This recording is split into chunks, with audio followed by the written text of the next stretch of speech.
How is everybody doing? We're good.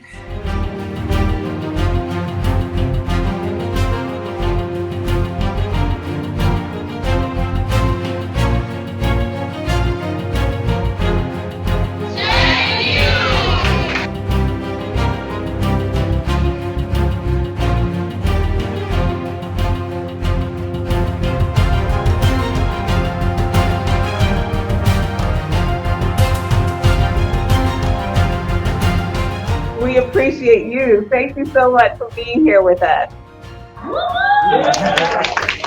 Hi, my name is Valerie Williams. I'm the CEO and founder of Lovesmart Incorporated. Lovesmart Incorporated is a nonprofit, 501c3 nonprofit organization, and we work with teens and youth.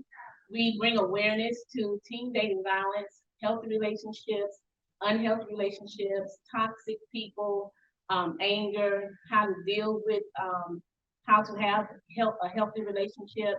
We the community outreach. We bring about prevention, teach you how to even prevent from even getting into a relationship. I'm an author of 5 self-published books, and I also have a new mother-daughter journal called Just Between Us Girls, and a new father-son journal called King Me. And they're all of them are about relationships. We want healthy relationships, and I do understand that we all want love and we all need love, but there are certain ways that we need to go about finding that love. Okay, and so today I'm going to give you some signs to look for so that you will know when a healthy relationship is not healthy, when it is abusive, when it's toxic, and that way how you can protect yourself. Okay, we also are going to talk about self-love. We're going to talk about boundaries, and we're going to also talk about affirmations. Making sure that you are saying positive things to yourself, making sure that you are motivating yourself, inspiring yourself, and you don't have to have someone else to do that. Okay, so I want to first give you some teen dating violence statistics.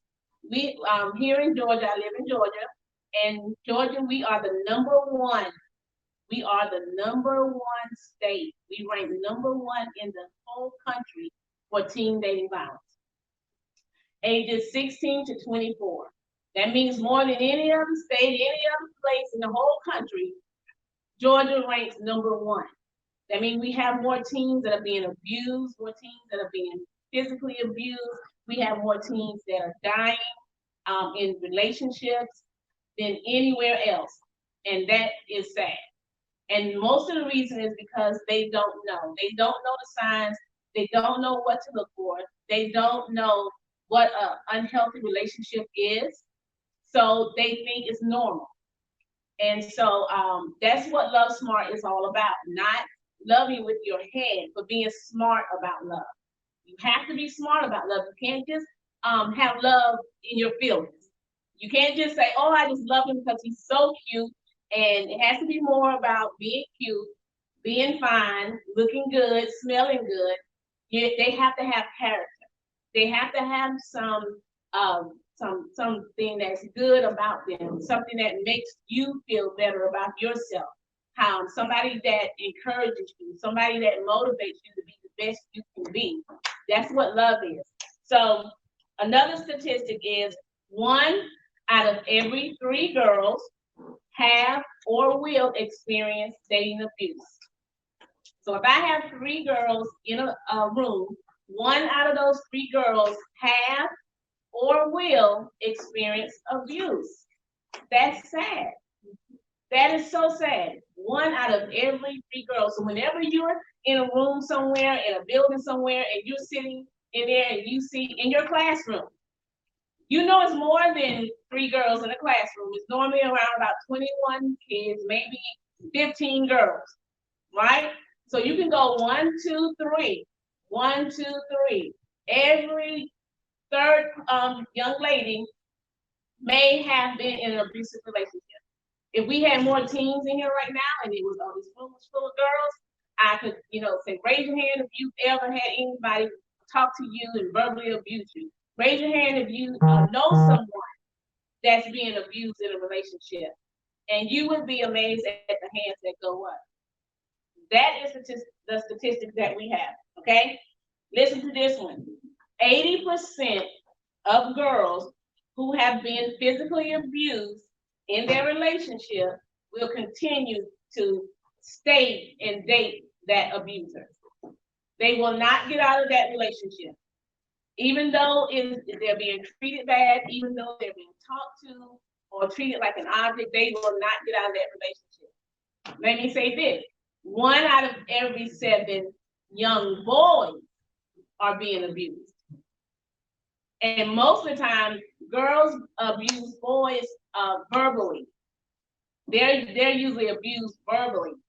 You don't see too many, it happens, but you don't see too many girls beating up on boys. But what you do see is you're nothing, you're not smart, you're dumb, verbally abusing them. Verbally, just putting them down, constantly putting them down.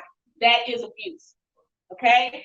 So another thing, out of those 80 girls that have been physically abused, 40% of their parents cannot even identify what abusive relationships are or the signs of an abusive relationship. Parents have no clue that their teens are in these abusive relationships. Some parents don't even ask who they're dating, don't have a clue of who their children are dating, or they'll say, oh, he was just playing with you. He didn't mean it. No, she didn't mean it. I like her. She's so smart. And they just overlook the fact that you're being abused. A lot of teens will not talk to their parents about their relationships because they want a relationship so bad. I'm going to share one of my son's story. I have a younger son. He's 21 now, but at the time he was in high school and he was 17, and he had a girlfriend. I think she was 16 at the time, and she came over to the house to visit. And my son hadn't gotten back from basketball practice yet. And when we were in there just talking, and I went in the kitchen and started cooking. So she was talking to my daughter, and she said, I'm just waiting for DJ to come home to see if he will let me go to the track meet. And I was in the kitchen cooking, and I'm saying he had to get permission from me to go to the basketball, to the gym. But she was 15 years old, and she thought she needed to ask my 17-year-old son for permission to go to the track meet. So I turned the pot off, and I went into the living room, and I said, why do you feel that you need to ask DJ if you can go to a track meet?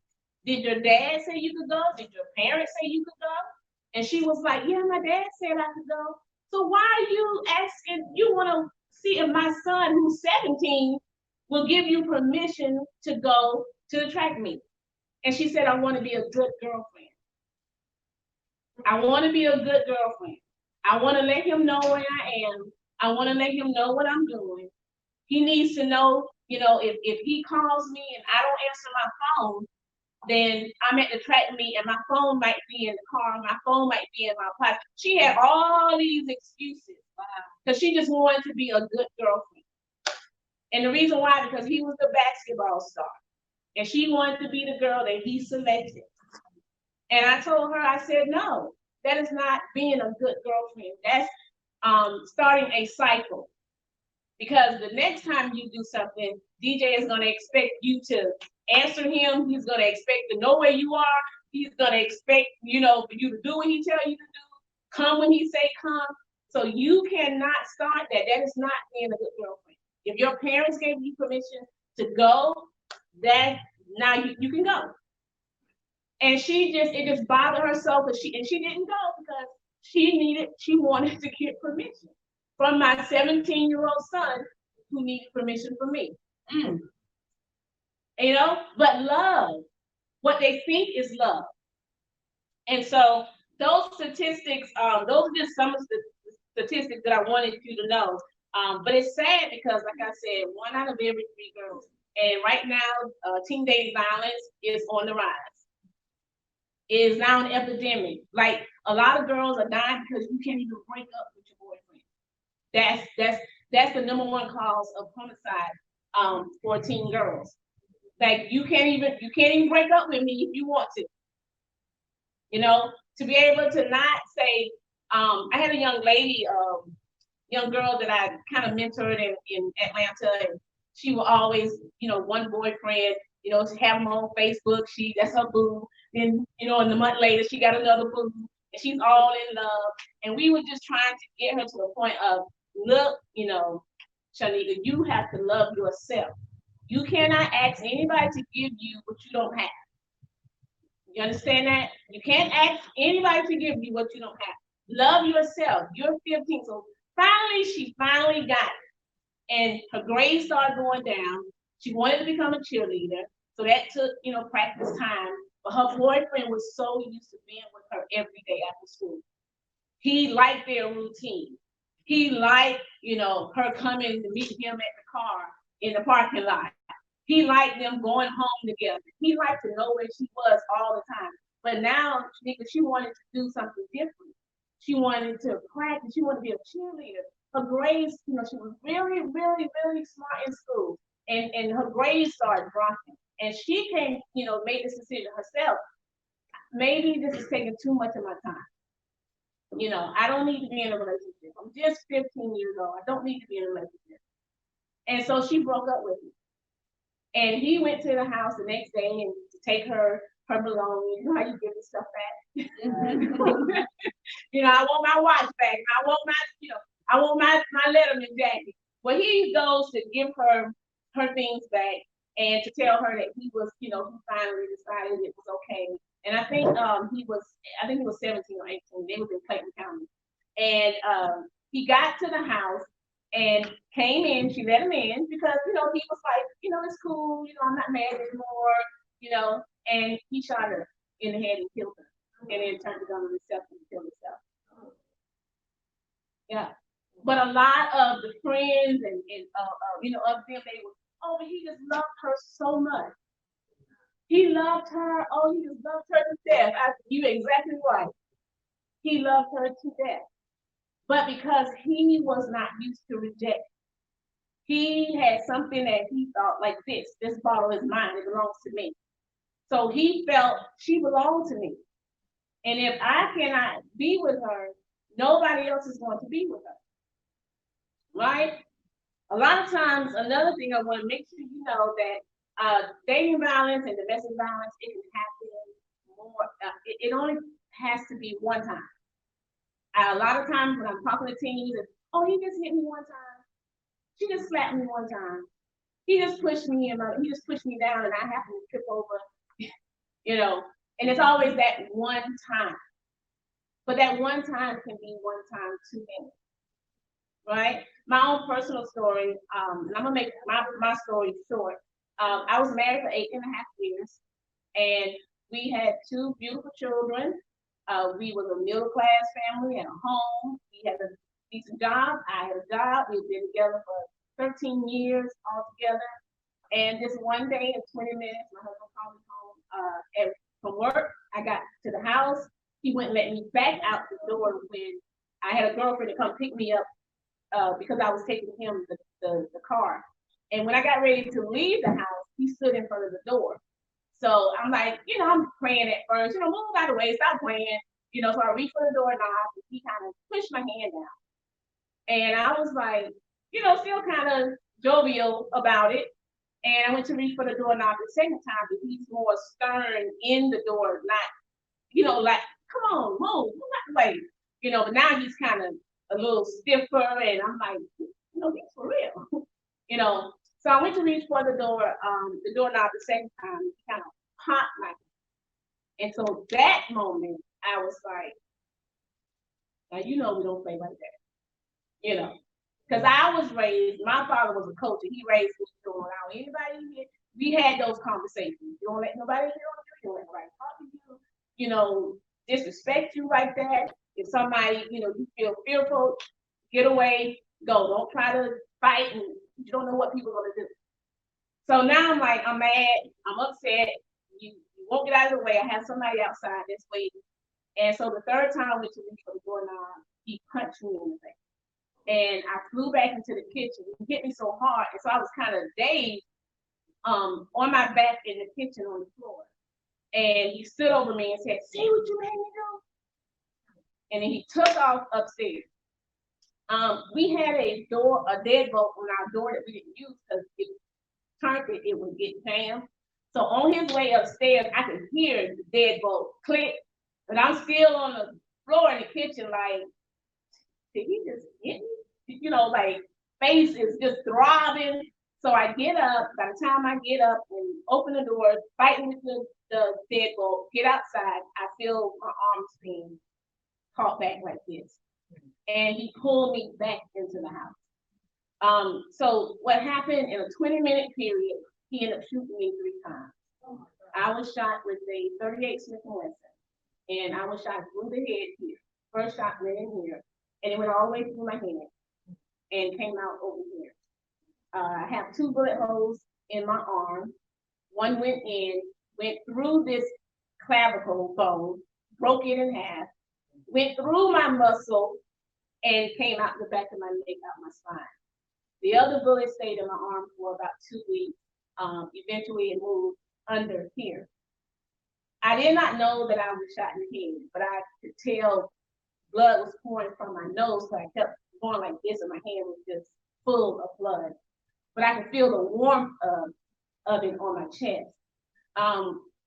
Maybe like 3 months before, I really was feeling kind of lost. Like I knew I had a husband and a house, and I had all the stuff that was on my list, but something was missing. And so 3 months before I rededicated my life to God, I had been in church forever, like grew up in Baptist church, went to BTU, all of that stuff. And but something was missing. I did not know what it was. But I gave my life back to Christ.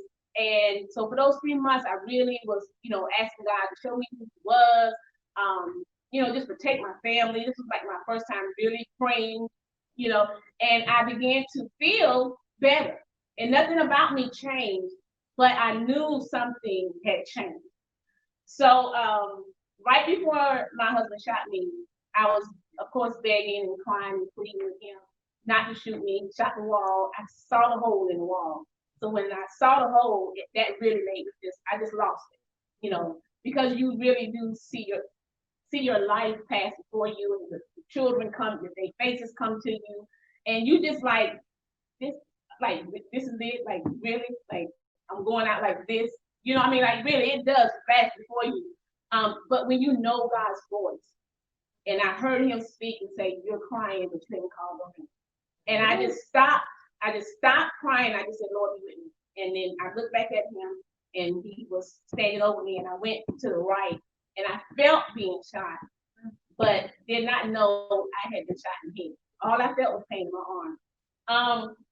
And that's why I said domestic violence and abuse, it can happen. It doesn't have to be 20 minutes. Because when I saw my name in the paper as a domestic violence victim, I said, he was beating me. I don't want nobody to think we've been married, together at 13 years, and he was beating me. But I had an advocate, and she said, I don't care if it was one time. All right. I don't care if it was 20 minutes. You are a victim of domestic violence. And I had to accept that. And I said, you know what? That's the reason why I'm still here. Wow. That's the message that God wants me to tell. That's the message he wants me to pour into these young people, to these women, that you're here for a reason, to let them know that it can be that one time. Like you can lose your life that one time. And I hear it all the time when I go to shelters, when I have parents call, people in the community call, he only hit me one time, or she only hit me one time. And I'm like, it's abuse. It's abuse. That is abuse. Verbal, if he never hits you, if she never hits you, but if she puts you down with the mouth telling you, don't nobody want you, you ain't nothing, you ain't smart, that is abuse. But for some reason, it's so hard for us to accept that. It's like, I really got to be beat down, black eye, my nose got to be, busted, my lip got to be buzzed, my hair got to be I got to have scratches all over me in order for me to say, I was abused. No, that one, even your friend, your girlfriend can abuse you. When y'all call each other that B name, that's abuse. When you let people push you around, you know, there's a difference. Bullying, that's abuse. This is, and I know all my teens know what this is. This is the #1 tool now for abuse for teens. Because I don't have to be with you. I can keep track of you with this cell phone. I can let you know how I feel. I was at Brunswick High School maybe 2 or 3 years ago, and I did my Lovesmart workshop and session and everything. And a young lady came up to me, and afterwards, and she stood on the side for a while, so I knew she wanted to talk. And she came up and she said, "But my boyfriend, like, he really needs me." Like, she was 21, I think Diamond was 16. She had nobody even with him. But she said, "He needs me, we broke up, but he calls me every day, and he has nobody else." And that's how they'll make you feel. Like it's nobody else in the world. Like you, the only thing that makes their world rock. The only thing that makes their sunshine. They only get up because of you. And so she felt that, and he would call and he would get the gun and put it to his head and say he's going to kill himself if she don't come because he needs her. And so she said, "I decided today I'm going to go." She's like, "I decided today this never I'm going to go." But listening to you, I don't know now. I said, "Girl, don't you go." I said, "No, ma'am." I said, "No, ma'am." And her name was Diamond. I said, "You are Diamond." I said, you understand who you are? Listen to your name. You know, you're somebody special. I said, "Please don't go." I said, "Promise me you're not going to go." So I had a speaking engagement in Atlanta the next morning. Me and my daughter got up, we're traveling to Douglasville, Georgia, and I get a call from one of the teachers. And she said, "You know that young lady you spoke to yesterday?" I said, "Diamond?" I said, "Yeah." She said, "Well, the boy called her in school and FaceTime and shot himself in the head because she would not go to him." And do you know what all her friends said? "If you would have just went to him, if you would have just went, because he loved you so much." And her mom ended up having to move her to Marietta because everybody was waiting for her. But she did the right thing because she made up her mind that day, and she listened to somebody. And her mom ended up calling me maybe 2 days later. She said, "Thank you," because I know she was going. Because he was putting so much pressure. See, they'll pressure you to do things that you don't want to do. And that's why I said we talk about self-love. You have to love yourself. You have to say, "I am," right here. You are what? I am what? I am beautiful. What do you say? I am what?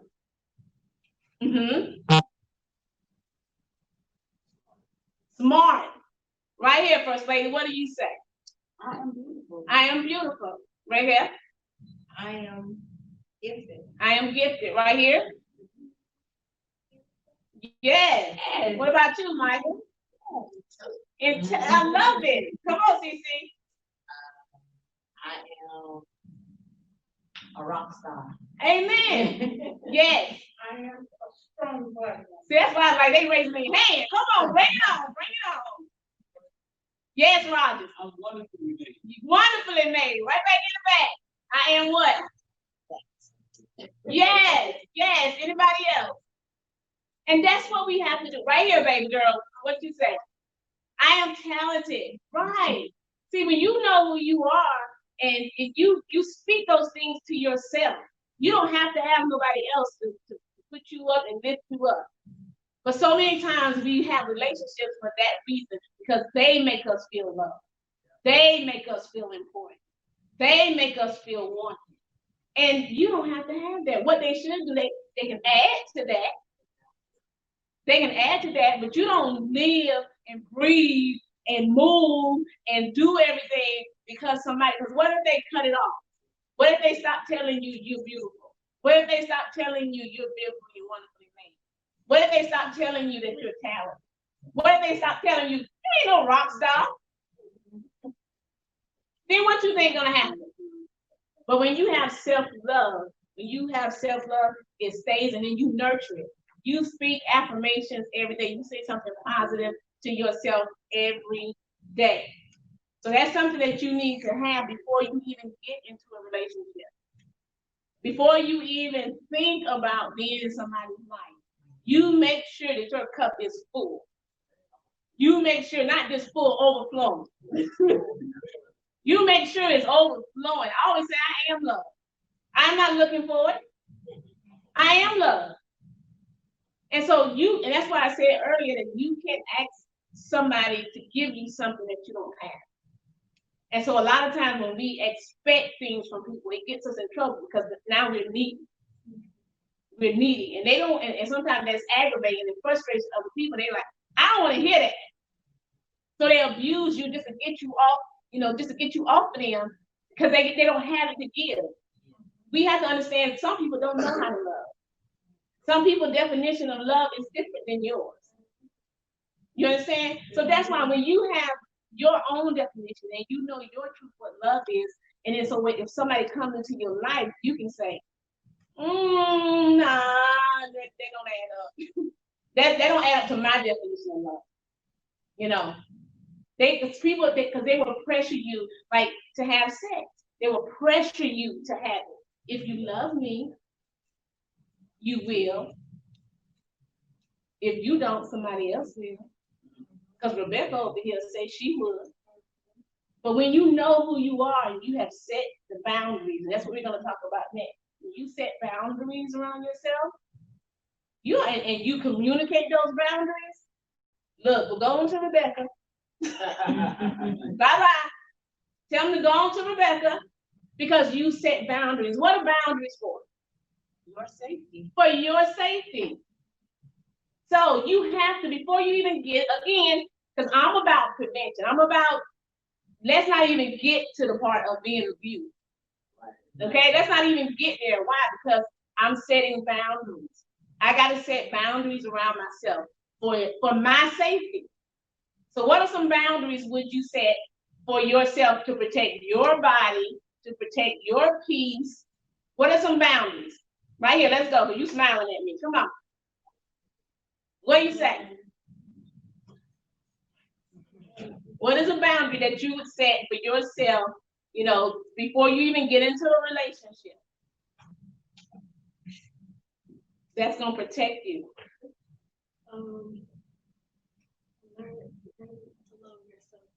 Learning to love yourself. All right, give me a boundary. Guard dog. Okay.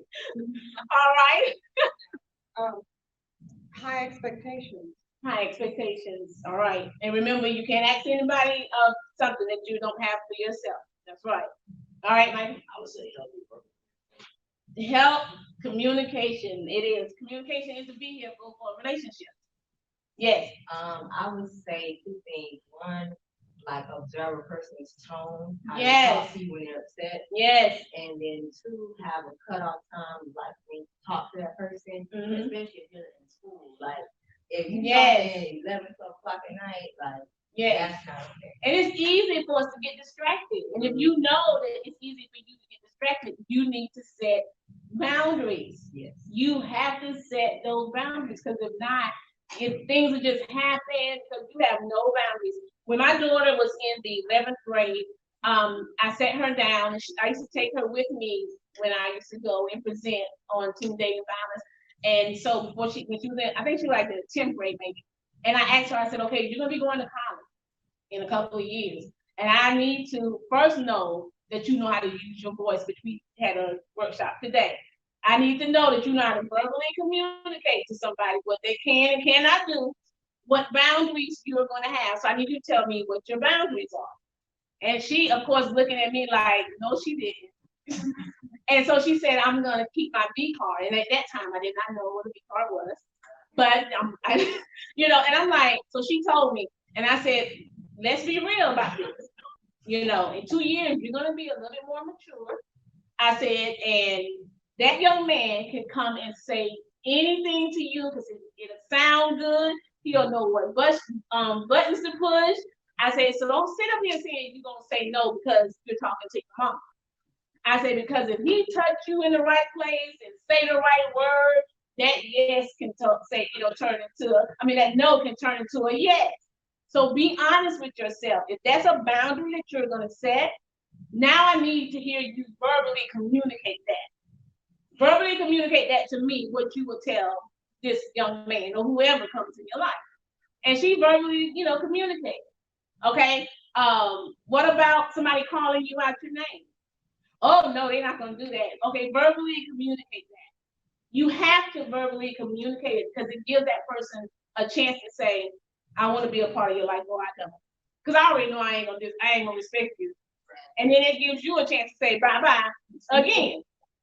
Because you have to communicate that. You're not, I can have girlfriends right now, and I have girlfriends right now, and you're not gonna call me a B. That's just not, we ain't down like that. Like that's not girl, that's not friendship to me. And because that's so I communicate that. We can have fun, we can joke, we can ride out, but don't let that come out your mouth because I'm done. And don't be surprised because I communicate. So you have to set these boundaries. My daughter also told me, she said, well, if I start speaking, talking to somebody, I kind of like him, but I really don't know. Because I told her, I said, dating is for data. Like you said, dating is for data. It ain't for nothing. It ain't for, it's for data. It's for you to sit there and be like, okay, let me see how he handles this situation. Let me see how, when somebody cut him off in the, on the road, how he reacts. How do you treat his mama? How's her relationship with her dad?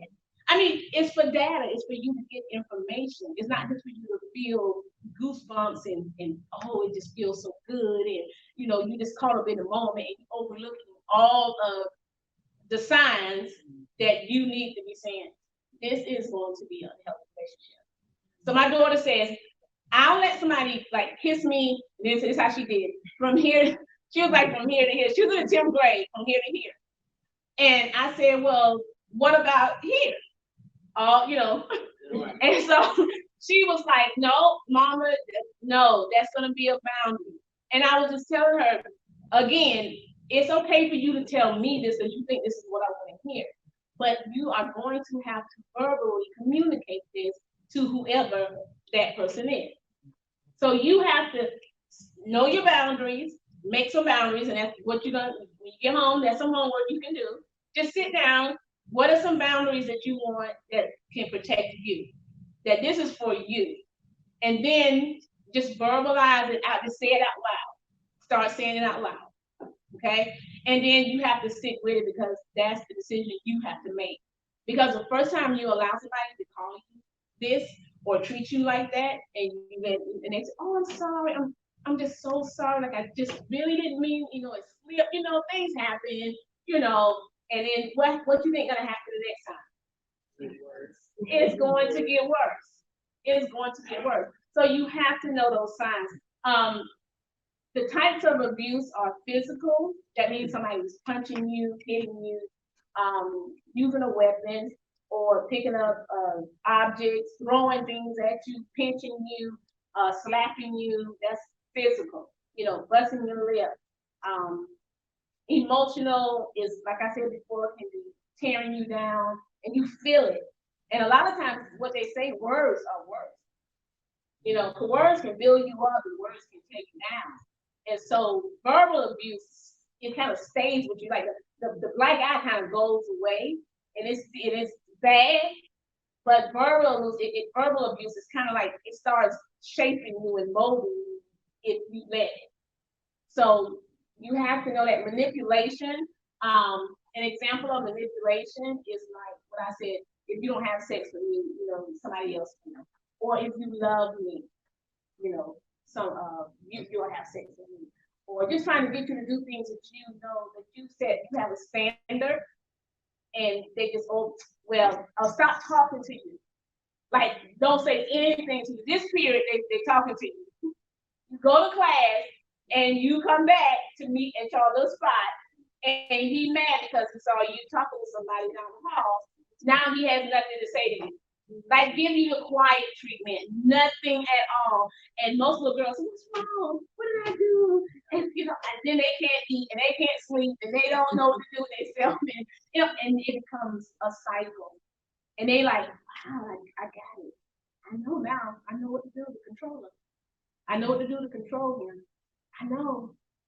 I had went to the high school, and I usually go during the summer. They have a lock-in for the athletes, the football players. And so I usually go in and do my Lovesmart spiel on teenage violence.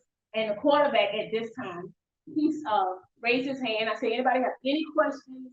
You know, because I talked about just not being an object, intimidation, manipulation, control, everything, all the signs. And so he raised his hand, and I said, yes. He said, you mean to tell me, this is how you talking to me now. You mean to tell me that I can't tell my girlfriend that she can't talk to nobody on this campus? I said, that's what I'm telling you. Oh, no, but she's my girlfriend. And I said, well, she chooses to be your girlfriend. And even if she's your girlfriend, you don't own her. Like, she's not an object, you know. And he just, I mean, it was just like, he just would not get it. And the coach was like, we're going to talk to you. Brandon, we'll talk to you later. Like, real sexual side. And he was like, well, I just don't understand. She's my girlfriend. She knows at 3:15 when that bell rings, she needs to be out there to my car, whether I'm there or not. And and he was like, very, just like, I was like, well, I said, okay, listen. If I give you money to go to Walmart to purchase a bicycle, and you purchase that bicycle, that's an object. That belongs to you. Right. She belongs to her parents. She does not belong to you. She does not have to be in a certain place. She should not go stand by your car and don't speak to nobody. It's over 1,000 kids on this campus, and you don't want her. She can't speak to anybody. She can't be on her phone like this. And then when he comes, he takes the phone, want to see who she's texting. I mean, they watch each other. So even on Facebook, why did you like her status last night? Why did you like his status? Why did you like his pictures? Just all with this. I've had girls who have had eating dinner with their parents and have to go like this to show that they're in the restaurant. And they're with their parents. And then they go, well, I want to know when you get home. You text me when you get home. You're out to dinner with your parents. But they do. They conform. I go to Atlanta, Clark Atlanta University, and speak maybe once a year. And we do a powder room, locker room session. And I have a male that does the locker room, talk to the guys. And so another thing, one of the myths with dating violence and domestic violence is that, like, the father's not in the home, and that's why, and a lot of that is true. That young lady is searching for that male presence, that male love. But a lot of it, like when I went one year, we had a group of young ladies, and one young lady, she said, my mom and dad been married for 40-something years. My dad took me on my first date. And my dad would take me to dinner all the time. She said, I just like a thug. I just like somebody to beat me up every now and then, treat me rough. And that's what I was just like, me and the dean kind of looked at each other, was like, really? But that's what she wanted. That's what she wanted. Regardless how her dad taught her how to be treated, showed her how she deserved to be treated. She said because this is why she said the making up is so good. So she don't mind. I said, so you get y'all together on Monday. You fight and argue. You got a black eye on Wednesday, and y'all make up on Thursday so you can go out on Friday and have a good week. I said that is a cycle. Yeah. And it doesn't change until somebody gets help. And it's a continual cycle, and it just escalates until some, to death. And I always tell them, you either get help, get out, or you're going to die. And that's as plain as I can put it. Because the thing is, especially teens, they don't think it can happen to me. And they also don't think I didn't die the last time. Well, I didn't die the last time. Have attitude with it too. Well, I didn't die the last time. Yeah, but he choked you out. So you just out. You don't know if you're here or not. And now they're having sexual activity where, and I'm saying this so parents will know, they're having sexual activity where they are, the male is choking the female till she passes out. And he's supposed to stop like right before, but we end up, the state of Georgia has made it now aggravated assault to go to prison for it because so many young girls were dying. And, while they're having sexual activity together. And I don't know, to me, that just, I don't even like a turtleneck on me. Like, I love them, but, like the turtleneck, just to wear it for the day is fine, but to actually have somebody's hand around my neck. So that's basically what Lovesmart is about. Healthy tips for relationships, for yourself. Always be honest, be truthful. Don't have, don't feel bad about sharing your truth and telling your truth and speaking your truth. If somebody's treating you bad, you let them know. Look, you treat me bad. I'm not gonna deal with that. Well, I'll leave your life. Bye. Bye-bye. Love yourself. Okay, and I have these, you can pick these up. Respect yourself. Respect yourself enough not to go do things that you're gonna, feel bad about, feel guilty about, make you feel bad about who you are. If your no is no, let your no be no. If you don't want to do it, don't do it. Communicate your boundaries, set your boundaries.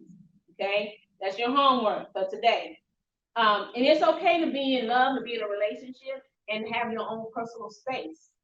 Even when you marry, you need your own time to go think and get yourself together. Somebody want to be with you all day, 24/7.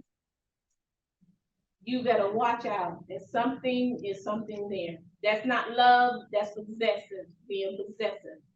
That is not love. Okay. Honor yourself, and that's just respecting, who you are, and make sure you keep yourself up to a high standard. Signs of an unhealthy relationship: jealousy. You know what jealousy is. I don't want you speaking and talking to anybody else. Being controlling, right? Manipulation. That's trying to force you to do something that you do not want to do. Okay? Physical, verbal, sexual abuse. We talked about all of that. Choking. I just got through talking about that. Criticizing you. That's unhealthy. It's not funny. A lot of girls think it's funny. No, that's not funny. And it's not cute. Jealousy is not cute. Threatening gestures, jumping at you like that, or putting their hand up on, just putting fear in you. Not touching you, but just putting fear in you. Intimidating. Yes. And girls, now I have to say it, the girls are worse with the jealousy. And the guy, one thing about young men, they will tell you at a certain point when they've had enough. When they reach their threshold, they're like, stop now, go ahead. They will let you know.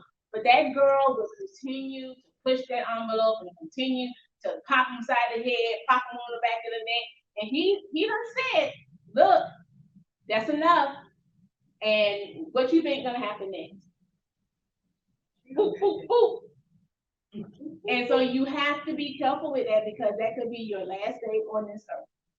You don't know if you're gonna fall over, trip over a piece of wood, and get your head on a metal pipe. You don't know what's gonna happen. But I've seen couples go at it like you would think, just go at it, not even think. I just saw on Facebook the other day, this woman ran the man over in a car. And she stood over him and threw the bumper on top of him and said, I gave you 18 years of my life.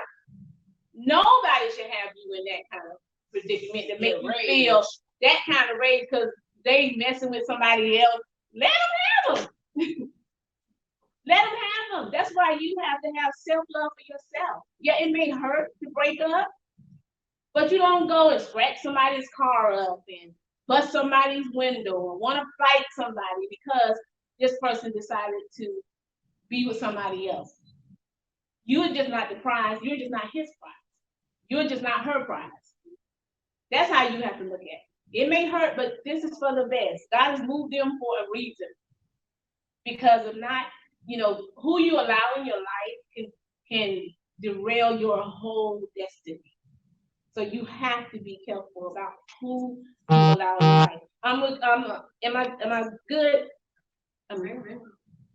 Oh, about done? That's it? Okay. All right then.